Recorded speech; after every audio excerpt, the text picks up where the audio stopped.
नमस्कार, बंसल न्यूज देख रहे हैं आप। हमारी खास पेशकश गारंटी वाली माफी में आप सभी का स्वागत है और मैं हूं आपके साथ अस्मिता। दिल्ली चुनाव में सोमवार को वादों और दावों की बौछार हुई। अरविंद केजरीवाल ने दिल्ली की जनता को 15 गारंटी दे दी, साथ ही यमुना की सफाई का वादा पूरा ना करने को लेकर माफी भी मांगी। तो बीजेपी ने 10 साल पुराना वीडियो जारी कर दिया। क्या है बीजेपी के इस वीडियो में, केजरीवाल को माफी क्यों मांगनी पड़ी, देखेंगे इस रिपोर्ट में। 2020 में मैंने कहा था साफ पानी का इंतजाम करेंगे, हमने कहा था यमुना साफ करेंगे, हमने कहा था दिल्ली की सड़कों को यूरोपियन स्टैंडर्ड का बनाएंगे। आज मैं सबके सामने कबूल कर रहा हूं कि ये 3 काम हम नहीं कर पाए पिछले 5 साल में। दिल्ली के दंगल में केजरीवाल ने एक बार फिर से ट्रम्प कार्ड चला। सोमवार को केजरीवाल ने मैनिफेस्टो जारी किया। इसे घोषणा पत्र न बताते हुए केजरीवाल ने अपनी गारंटी करार दिया और 15 घोषणाएं गिना दी। उन्होंने बीजेपी पर गारंटी शब्द को बर्बाद करने की भी आरोप लगाए। हम लोगों ने गारंटी शब्द इस्तेमाल करना चालू किया तो अब इन्होंने भी गारंटी शब्द इस्तेमाल करना चालू कर दिया। गारंटी शब्द को भी बर्बाद कर दिया इन्होंने, वो भी इन्होंने एक तरह से अपने। तो अब ये केजरीवाल की गारंटी है, ये मोदी की गारंटी नहीं है। ये पक्की वाली गारंटी है, उनके जैसी कच्ची वाली गारंटी नहीं है। अरविंद केजरीवाल ने अपनी गारंटी में हर वर्ग को साधने के लिए कोई न कोई वादा जरूर किया, जिसमें महिलाओं को 2100 रुपए महिला सम्मान राशि, बुजुर्गों के लिए संजीवनी योजना, दिल्ली में यूरोप जैसी सड़कें, दलित स्टूडेंट्स को विदेश में मुफ्त शिक्षा की गारंटी शामिल थी। लेकिन केजरीवाल ने अपने भाषण में सबसे बड़ा दांव यमुना नदी को लेकर चला। केजरीवाल ने यमुना में गंदगी न हटा पाने के लिए माफी मांगी।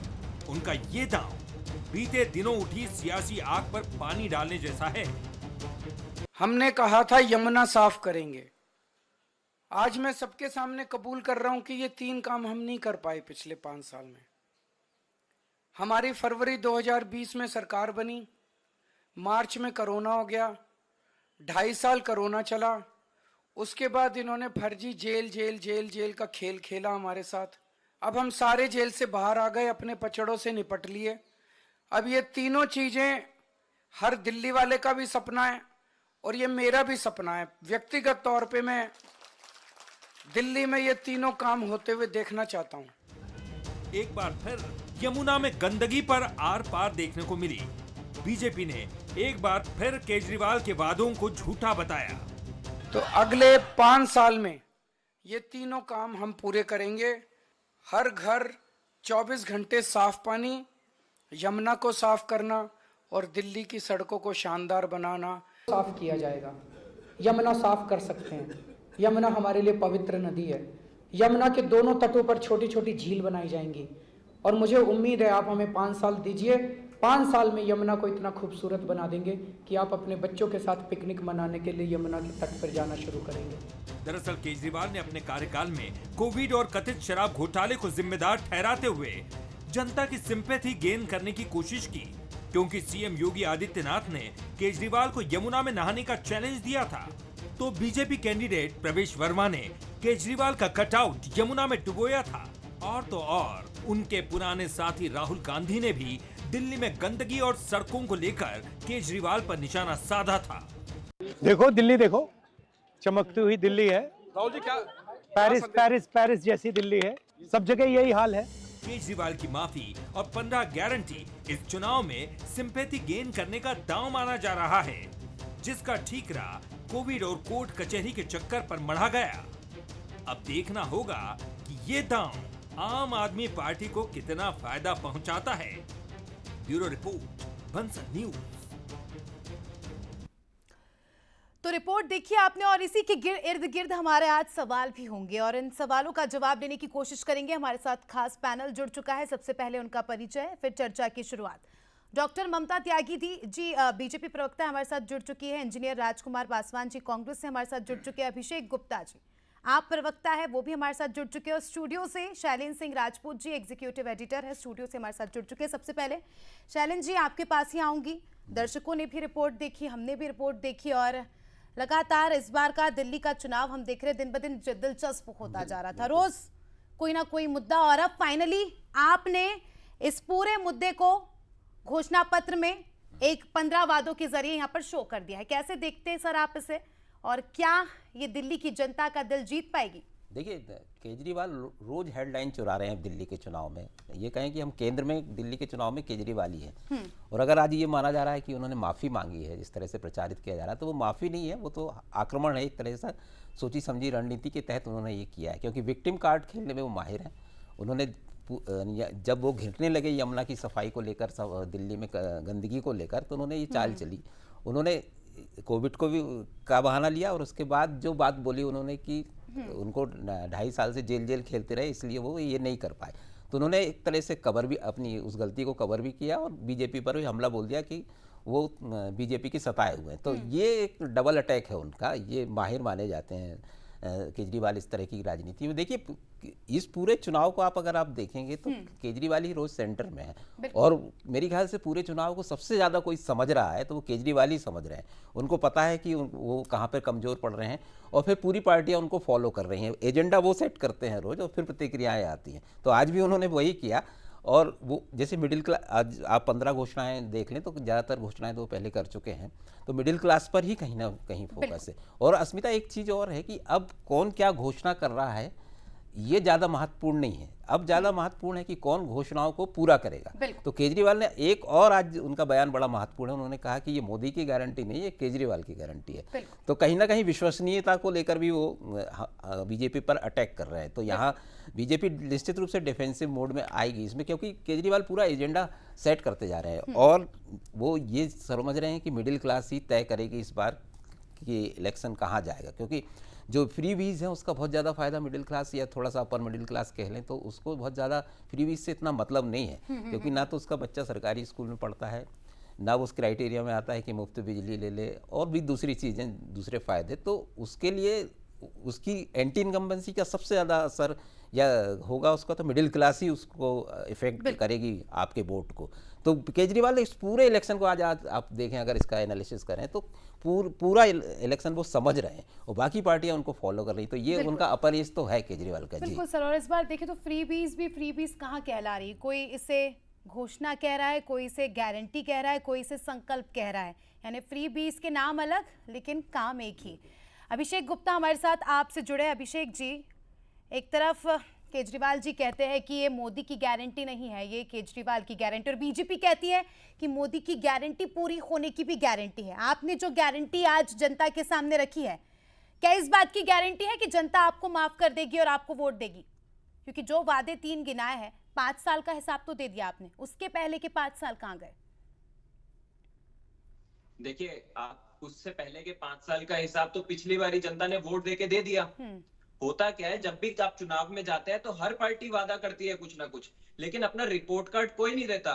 हमारा नेता अरविंद केजरीवाल एक सच्चा और ईमानदार नेता है। चुनावों से पहले जो जो वादे हमने दिल्ली की जनता से किए थे, हमने ज्यादातर सभी वादे पूरे किए, और जो 3 वादे हम पूरे नहीं कर पाए उसका कारण बता के लोगों को बता दिया कि उसमें प्रोग्रेस कितनी है, यमुना सफाई में कितना काम हो चुका है, और यूरोपियन स्टैंडर्ड की सड़कें जो हम दिल्ली में बनाना चाहते हैं उसमें क्या प्रोग्रेस हुई है। आज अरविंद केजरीवाल जी ने दिल्ली की जनता के लिए अगले 5 साल का अपना एजेंडा रखा है। दिल्ली के लोगों को बताया कि आगे का विजन हमारा क्या है। अब आगे आने वाले 5 साल में अगर अरविंद केजरीवाल जी दोबारा मुख्यमंत्री बनते हैं तो वो 3 काम के साथ साथ आगे और कौन कौन से काम हम दिल्ली में करेंगे, जैसे महिलाओं को 2100 रुपए देना हो, क्या राज है ममता जी, जैसे महिलाओं को 2100 रुपए देना हो, या दिल्ली के लोगों के जो पानी के गलत बिल आए हुए हैं वो हो, या यमुना साफ करने का काम हो, या छात्रों को बसों में मुफ्त यात्रा करानी हो, या यूरोपियन स्टैंडर्ड की सड़कें बनानी हो, जो भी काम दिल्ली के लोगों के लिए आगे हमको 5 साल कम करने हैं, वो केजरीवाल की गारंटी। और दिल्ली की जनता ने पिछली 2 बार भी केजरीवाल की गारंटी। तो मैं भी जानना चाहूंगी क्या वजह है। जी ममता जी। 5 साल में और करेंगे। जी ममता जी, दे रहे हैं वो दिल्ली की जनता, इसलिए थोड़ी मुस्कुराहट आ रही थी। ममता जी, यहाँ पर मैं बोलते हैं, मतलब बीजेपी बहुत दिनों से चाह रही थी कि केजरीवाल माफी मांगे। आपने तो पोस्टर भी उनका यमुना में डाल दिया था। अब जब माफी मांग ली तो कहीं बीजेपी ये तो नहीं कह देगी कि इमोशनल कार्ड खेल रहे केजरीवाल? इमोशनल कार्ड के अलावा विक्टिम कार्ड और डेली एक नौटंकी होती है। आपने कभी गाँव वगैरह में देखी हो ना, वहाँ पे रोज एक नया मुद्दा उठाया जाता है, नई चीज उठाई जाती है, नई चीज सेट की जाती है। तो ये गेम केजरीवाल जी खेल रहे हैं। वो नौटंकी करते हैं। आवाज आज अस्मिता थोड़ी और की किसी में आवाज कुछ ममता जी होता है। थोड़ी सी लैग हो रही है, आऊंगी आपके पास, थोड़ा सा ठीक है, टेक्निकल इशू होगा। पासवान जी, मेरा एक छोटा सा सवाल, कांग्रेस कहाँ गायब है सर? ना आपकी तरफ से कोई घोषणाएं हो रही है, ना आप ग्राउंड पर दिख रहे हैं, क्या हो गया सर? ये दर्शक भी जानना चाहते होंगे, चैलेंज जी भी जानना चाहते होंगे, और मैं भी पर्सनली, कि राहुल गांधी दिल्ली को छोड़ मध्य प्रदेश आ रहे हैं, महू आ रहे हैं, क्या दिल्ली इतनी इंपॉर्टेंट नहीं है? शायद अस्मिता जी आपकी चैनल सोई हुई है और आपके रिपोर्टर लोग घूम नहीं रहे हैं। मैं नहीं है, शायद राहुल हमारे गांधी ने आज पीसी में- तीन शायद हमारे रैलियां पीसी में कैंसिल नहीं किया आए। नहीं की सुन सर, आप लीजिए, बताइए। पहले सुन लीजिए। हम्म देखिए, आप और भाजपा दोनों घोषणा का नूरा कुश्ती खेल रहे हैं। हम्म आपको बता दो, दोनों लोग गारंटी जुमलेबाजी हम्म और 20,000 रोजगार, 2 करोड़ रोजगार, 15 लाख, 20 हजार, इस चक्कर में दिल्ली को फंसा रखे हैं। हम्म नूरा कुश्ती में आपने देखा कि दिल्ली का विकास रुक चुका है, दिल्ली एक गैस चैम्बर बन चुकी है, यमुना सफाई नहीं हुआ है, और ये बहुत सादगी के इतने बड़े अरविंद केजरीवाल इतने बड़े ड्रामेबाज हैं कि बड़ा सादगी से आप दिल्ली की मेरे जनता सवाल से का माफी जवाब मांग नहीं दे रहे हैं। सर, बहुत देखो अच्छी जी, बात है, पर क्या राजकुमार पासवान जी यहाँ पर बैठ के बातें करेंगे तो हो जाएगा? आपने आपका हमें आपका वही आ सीनियर रहा हूं। लीडरशिप कहाँ है? ये सवाल है, आप बस इसी का जवाब दीजिए। ना तो हमारा चैनल सो आप रहा है, ना आइए, ना हमारे आप रिपोर्टर्स आइए, हमारे रिपोर्टर्स भी ग्राउंड जीरो पर। हमारे राहुल गांधी जी का प्रोग्राम कल है, परसों है, नरसों है, और सारे राष्ट्रीय नेता सड़कों पे, ये इमाम प्रतापगढ़ी की सभा चल रही है, बड़े बड़े कद्दावर नेताओं की चल रही है, अच्छा, अजय माकन साहब का चल रहा है, राहुल गांधी जी ऑलरेडी सीलमपुर में सभा कर चुके हैं, कल राहुल जी का प्रोग्राम है। तो आप लोग कहाँ सोई हुई है? एक नैरेटिव फिक्स कर रखा आप लोग। मुझे तो कभी इतना मोदी पता में था क्या आज उनकी करना था? 3 रैलियां होनी थी, वो उन्होंने कहा कि मेरा गला ठीक नहीं है, लेकिन महू में जो उन्होंने भाषण दिया, बयान दिया, वो सबने सुना। देखिए, आप लोग जो भी आकलन लगा ले, क्यास लगा ले, कांग्रेस पार्टी बहुत मजबूती से लड़ रही है। कांग्रेस उम्मीद करते पार्टी हैं राजकुमार जी आप इसी जो तरह कहती है तो करती है। जनता भी आप आपको पर बता इसी दूं, तरह से देखिए, विश्वास करे। भारतीय जनता पार्टी और आम आदमी पार्टी दोनों की मैच फिक्स है, और दोनों मैच फिक्स करके जुमला दे रही है दिल्ली को और एक देश को। और इन लोग के बीच में ना भ्रष्टाचार मायने ठीक है। हैं, ना देश का डेवलपमेंट, ना दिल्ली की डेवलपमेंट। आपको बता दूं, अगर दिल्ली को स्वर्ग कोइटो जापान किसी ने बनाने का काम किया है, वो कांग्रेस पार्टी ने करने का काम किया है। ठीक है, ठीक है, चलिए, शुभकामनाएं हैं। उम्मीद करते हैं कि आज आप जैसे प्रवक्ता ऐसे चैनल्स पे आकर बोले और सीनियर लीडरशिप गायब रहे, और शायद इसी बलबूते पर जनता को विश्वास हो कि हाँ कोई तो है। अभिषेक गुप्ता, मैं आपसे पूछना चाहूंगी, ऐसा क्या कर दिया सर कांग्रेस का सीनियर लीडरशिप ही गायब है दिल्ली से? यहाँ इतना जलवा है आपका कि भाई कांग्रेसियों ने सोच लिया कि कोई मतलब नहीं है। देखिए, दिल्ली के जनता ने सोच लिया है कि यहाँ पर कांग्रेस का कोई मतलब नहीं है। पिछली 2 बार से यहाँ पर 0 सीटें आ रही हैं।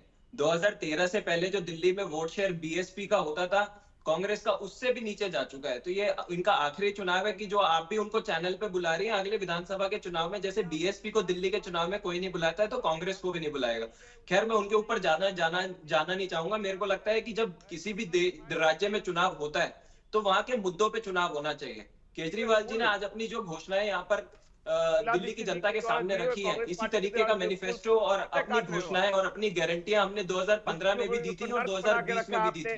उनमें से हमने 99% जो थी वो पूरी करी, और जो कुछ बाकी है वो अरविंद केजरीवाल जी ने बता दी है। आम आदमी पार्टी के पास दिल्ली में नेता भी है, हमारे पास मुख्यमंत्री का चेहरा भी है, हमारे पास एजेंडा भी है, हमारे पास आगे क्या करना है उसका नैरेटिव भी है। दिल्ली में जो भाजपा चुनाव लड़ रही है वो सिर्फ गाली गलौज की राजनीति कर रही है।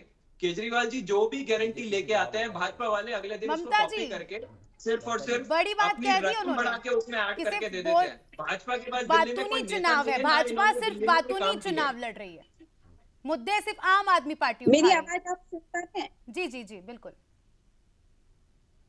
केजरीवाल जी ने आज बहुत सारी माफी नहीं मांगी है, वो मैं आपको और बता रही हूँ। वो 3 बार बच्चों के लिए माफी नहीं मांगी है जो आईएएस ऑफिसर की तैयारी के लिए या कोचिंग के लिए यहाँ आए थे, और किसी स्विमिंग की कंपटीशन में या किसी नदी में नहीं मरे थे, अपनी खुशी के दौरान पानी के ओवरफ्लो से उनकी डेथ हुई। उन्हें माफी नहीं मांगी पूरे देश से, इसके लिए उन्हें खाली दिल्ली से नहीं पूरे देश से माफी मांगी है, क्योंकि वो दिल्ली से बाहर के बच्चे थे जो एक सुंदर भविष्य की कल्पना लेके आए थे। उन्होंने माफी नहीं मांगी उन बच्चों के लिए जो मोहल्ला क्लिनिक की झूठी सब स्टैंडर्ड दवाइयां खाने से मर गए। उन्होंने माफी नहीं मांगी इस चीज के लिए कि कोविड के आपकी समय में जब आवाज आज वो थोड़ा, कोविड की- महिमा जी मैं चाहूंगी कि आप थोड़ा सा रीसेट कर लें या अनम्यूट करके चीजें करें, क्योंकि आपकी आवाज ठीक से नहीं आ रही है। लेकिन जितना मुझे समझ में आया अभिषेक गुप्ता जी, माफी 3 तो मांग ली, लेकिन बहुत सारी बातें यहाँ पर ममता जी ने कही है, उसका क्या क्या विपक्ष ये 3 मुद्दे उठा रहा था? क्योंकि बीजेपी ने जो मुद्दा उठाया यमुना वाला, उससे आम आदमी पार्टी डर गई और सोचा कि चलो ठीक है, धीरे से अब किनारा कर लेते हैं, माफी मांग लेते हैं। बाकी चीजों का क्या? अस्मिता जी, अपनी रिपोर्ट कार्ड रखने के लिए दम चाहिए होता है। यहाँ पर जो हमारी भाजपा की प्रवक्ता बैठी है, मैं क्लियरली तो सारी बातें उनकी सुन नहीं पाया, लेकिन अगर वादों की और इरादों की बातें करें ना, तो मोदी जी ने भी 2014 से पहले आने से पहले 100 स्मार्ट सिटी बनाने का वादा किया था, 15-15 लाख रुपए देने का वादा किया था, 2 करोड़ जॉब देने का वादा किया था। उन्होंने तो आज तक माफी नहीं मांगी, उन्होंने तो वो तो बोल के छूट गए, तो जुमला था। तो अरविंद केजरीवाल में कम से कम इतना दम तो है कि वो जो कहते हैं और करने हैं उसमें कोई फर्क नहीं होता। ये तो चुनावों से पहले जो कहते हैं वो कहते कुछ और करते कुछ है। महाराष्ट्र में इन्होंने कुछ स्कीम लागू करी चुनाव से पहले, अब पता चल रहा है कि उसका बजट ही इन्होंने वहां पर घटा दिया है। तो भाजपा की करनी और कथनी में बहुत फर्क है। दिल्ली में ना इनके पास कोई नेता है, हम एजेंडा सेट करते हैं, शाम को रिस्पॉन्ड करते हैं, दिल्ली की जनता भी इनको इसी तरह रिस्पॉन्ड करेगी। ठीक है राजकुमार जी, दोनों ही पार्टियों को आपने सुन लिया। कांग्रेस जीरो से हीरो बनने की तैयारी कब करेगी? 1 हफ्ता शेष है और क्या कुछ अब आपकी रणनीति है, दर्शक जानना चाहते हैं। अस्मिता जी, ये जो गारंटी है ये दहशत की, हार की, डर की गारंटी है। आपको बताओ, एंटी इनकम्बेंसी की गारंटी है। ये जो है क्या कहते हैं, इस बार इनकी सरकार जा रही है उसकी गारंटी है। कांग्रेस पार्टी बहुत मजबूती से लड़ रही है। कांग्रेस पार्टी हमेशा से गरीब शोषित वंचितों की बात किया, दलित विरोधी अरविंद केजरीवाल SC/ST के बच्चे को नहीं, बिहार जब कोरोना आया तो पूर्वांचली भाइयों को किस तरह से भगाया इन्होंने, किस तरह से ड्रामा करके इन लोगों ने भगाने का काम किया है।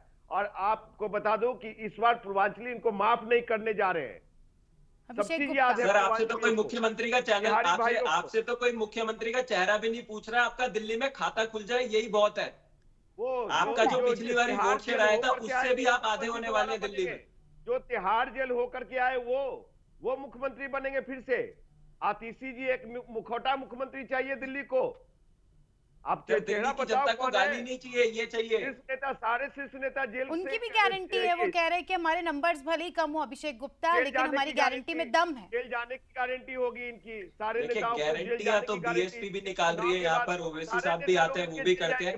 तो दिल्ली में कंटेस्ट जो है सिर्फ और सिर्फ दिल्ली की जनता और जो आम आदमी पार्टी यहाँ पर चुनाव लड़ रही है वही है। यहाँ पर कोई कंटेस्ट नहीं है। आपने तीनों को सुना, तीनों पैनलिस्ट को सुना, क्या लगता है सर कौन सा मुद्दा अब हावी होगा? 8 दिन बचे हैं, फिर आचार संहिता लग जाएगी। अब क्या लगता है सर आपको कि क्या हावी होगा, कौन सा वो मुद्दा होगा जिसको लेकर दिल्ली की जनता वोट करेगी? जैसा कि कांग्रेसी प्रवक्ता कहते हैं कि राहुल गांधी कल से नजर आएंगे दिल्ली में, तो अगर मान लो ऐसा होता है तो निश्चित रूप से इलेक्शन में कुछ अंतर आएगा। क्योंकि अगर कांग्रेस दमदारी के साथ मैदान में उतरती है तो निश्चित रूप से, क्योंकि वोट बंटने के काफ़ी चांस हैं, क्योंकि जो मुस्लिम वोट है और मिडिल क्लास वोट है जो कांग्रेस का कभी हुआ करता था वो आप में गया है। और अगर कांग्रेस दमदारी के साथ आती है तो कुछ मुस्लिम वोटर है जो कि जैसे 2021 में जब दंगा हुआ दिल्ली में, तो उस समय से कुछ ना कुछ आपसे जो आपका स्टैंड रहा वो उससे नाराज चल रहा है, तो वो हो सकता है कि कांग्रेस की तरफ लौटे। लेकिन इसमें कांग्रेस को ये विश्वास में दिलाना होगा कि वो जीत रही है, क्योंकि मुस्लिम वोट कंसोलिडेट वहीं पर होगा जो बीजेपी को हरा सकता है। वो वोट आप या कांग्रेस को नहीं मिलेगा, वो बीजेपी को हराने के लिए डाला जाएगा। तो ये वोट काफ़ी महत्वपूर्ण है। तो अगर कांग्रेस मैदान में आई तो ये देखना होगा, अगर वोट बढ़ता है, और वो ओबीसी भी है मैदान में, तो ये अगर वोट बढ़ता है तो बीजेपी निश्चित रूप से चाहेगी कि कांग्रेस सक्रिय हो, इसलिए वो छेड़ भी रही है बार बार राहुल गांधी को। और रही बात बीजेपी की, तो बीजेपी अब ग्राउंड पर जाने की तैयारी में है, जैसे कि उम्मीद जताई जा रही है कि अब उसका कैंपेन काफ़ी एग्रेसिव होगा और केजरीवाल को घेरने की कोशिश करेंगे। लेकिन अभी तक केजरीवाल घेरे नहीं है। मुझे लगता है कि बीजेपी जिस तरह से घेरना चाह रही थी, जो मुद्दा उन्होंने असल मुद्दा जो था वो दिल्ली में प्रदूषण का, यमुना की सफाई का, सड़कों का, इस पे बीजेपी घेरने की कोशिश कर रही है। लेकिन आज केजरीवाल ने जिस तरह से सामने आए हैं तो वो उस मुद्दे को फेल करते नजर आ रहे हैं।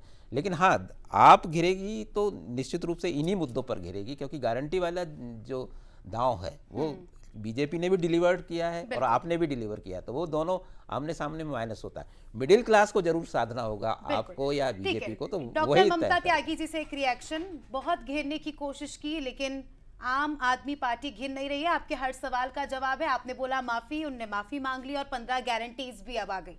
क्या कुछ कहेंगे? सिंपैथी गेन करने की भी कोशिश जी। आम आदमी पार्टी वही वाली बात है कि नौटंकी पार्टी बन चुकी है। अब जब कोई झूठ बुलाने पे आता है तो आपने सुना नंग बड़ा के बादशाह। नंग जो होता है ना, वो किसी भी चीज के लिए कह देता कि मेरी तो कोई क्रेडिबिलिटी नहीं है, मैं तो इस चीज के लिए भी माफी मांग सकता हूँ, मैंने यमुना नदी को नहीं साफ कर पाया, मैं कोविड में आपको सुविधा नहीं दे पाया, लेकिन 500 करोड़ रुपए का प्रचार करवा लिया, मैंने अपने एड कैंपेन करा लिया, मैं आप लोगों की मदद नहीं कर पाया। तो इनका तो फर्जीवादी का यही हाल हो रहा है कि नंगों की तरह बिहेव कर रहे हैं। किसी भी चीज के लिए कोई भी चीज कह सकते हैं कि हाँ ये मैंने नहीं किया। माफी मांगनी चाहिए, इवन उनसे ये कहना चाहिए कि आप मुझे जो सजा देना चाहते हो वो दो। उन्होंने ये सेंटेंस ऐड नहीं किया अभी। जब उन्होंने 2019 में इमामों की सैलरी डिक्लेयर की, क्या उन्हें तब पुजारी जी और ग्रंथी जी याद नहीं आए?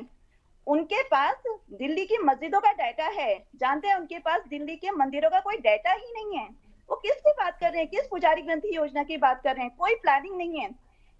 पिछले 10 साल में दिल्ली के बजट को घाटे के बजट में पहुंचाने के बाद कहते हैं कि मैं पुजारी ग्रंथियों बीजेपी के ये भी सारे पैसे मुद्दे दे दूंगा। डिलीवर करने में कामयाब हो जाएगी, क्योंकि समय आपके पास भी कम है। मुद्दे जो आपने गिना दिए, तो आप डिलीवर कर दोगे जनता तक? वैसे भी पुजारियों के लिए 18,000 आपकी वॉइस ब्रेक हो रही है, ऑडिबिलिटी में प्रॉब्लम आ रहा है। ठीक है ममता जी, उम्मीद है कि आप जो मुद्दे आपने यहाँ पर हमें गिनाए हैं, दर्शकों को बताया है, वो दिल्ली की जनता तक भी आप पहुंचाए, डिलीवर कर। देखिए दिल्ली के दिल में क्या है ये तो देखने वाली बात है, क्योंकि रोज एक एक गारंटीज के बाद, एक एक वादों के बाद अब इधर संकल्प पत्र आ गया है, इधर केजरीवाल की गारंटी आ गई है। सभी का शुक्रिया मेहमानों का जुड़ने के लिए, हमारे साथ चर्चा में शामिल होने के लिए। तो ये तो दिल वालों का दिल ही जाने कि गारंटी पर भरोसा करना है या संकल्प पत्र पर भरोसा करना है, और हम भी ये जानने की कोशिश कर रहे हैं कि आखिर दिल वालों के दिल में क्या है। फिलहाल इतना ही, दीजिए मुझे इजाजत। देखते रहिए बंसल न्यूज। नमस्कार।